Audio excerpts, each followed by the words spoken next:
கிறிஸ்துவுக்குள் பிரியமான சகோதர சகோதரிகளே, இன்றைக்கு நம்ம வேதாகமத்தில் சகரியா 12ஆம் அதிகாரத்தை நம்ம சற்று சிந்திப்போம்.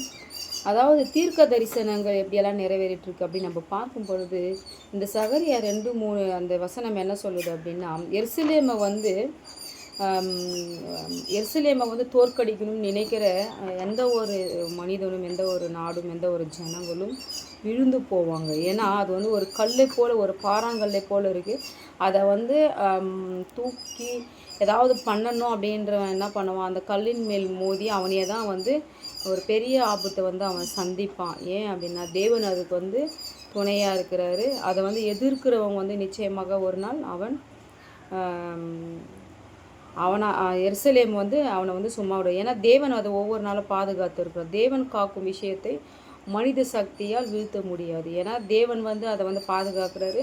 மனிதன் எந்த ஒரு அணுகுண்டு எது செஞ்சாலும் எருசலேமுக்கு விரோதமாக எதையுமே செய்யவே முடியாது. ஏன்னா தேவனுடைய சித்தத்தின்படி அது என்ன ஆகுனா, அதை எதிர்க்க போகிற எந்த ஒரு முயற்சியுமே துன்பத்தை மட்டும்தான் உருவாக்கும். தேவன் ஒரு இதை நிறுவுறாருன்னா அது ஒரு அதனுடைய எதிர்காலம் அவருடைய வழியில் நடப்பது நமக்கு ஒரு பாதுகாப்பாக இருக்கும், ஆசீர்வாதத்தையும் தரும். இந்த வசனத்தில் இருக்கிற தீர்க்க தரிசனம் என்ன சொல்லுதுன்னா, இது பல விஞ்ஞானிகள் என்ன சொல்கிறாங்க, அறிஞர்கள் என்ன சொல்கிறாங்கன்னா, இது ஏற்கனவே நடந்திருக்கு அப்படின்னு சொல்கிறாங்க. தீர்க்க தரிசனம் நடந்துருச்சு அப்படின்னு.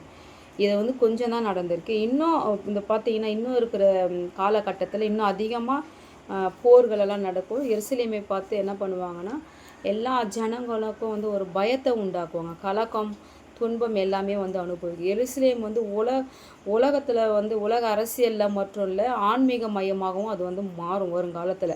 பல ஜாதிகள் அதற்கு எதிராக எழும்பும். ஆனால் தேவன் நேரடியாக அதை அதில் தலையிட்டு அந்த நாட்டை பாதுகாப்பார்.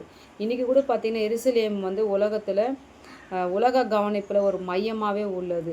அரசியல், மதம், அப்புறம் நில உரிமை மோதல்கள் தொடர்பாக பல நாடுகள் அதை சுற்றி வேறுபட்ட நிலைப்பாடு வச்சிட்ருக்காங்க. இதனால் சில விசுவாசிகள் நினைப்பது என்ன அப்படின்னா, இந்த வசனம் ஏற்கனவே நடைமுறையில் இருந்தாலும் இன்னும் அது ஃபுல்லாக இன்னும் நிறைவேறலை. இப்போ கொஞ்சம் கொஞ்சமாக நிறைவேறிட்டுருக்கு. கிட்டத்தட்ட நாம் வாழ்கிற இந்த ஜெனரேஷன்லேயே பார்த்திங்கன்னா இந்த வசனத்தின் தீர்க்க தரிசனம் நிச்சயமாக நிறைவேறும். தேவன் தாமே இந்த வசனங்களை கூட ஆசீர்வதிப்பாராக. ஆமேன்.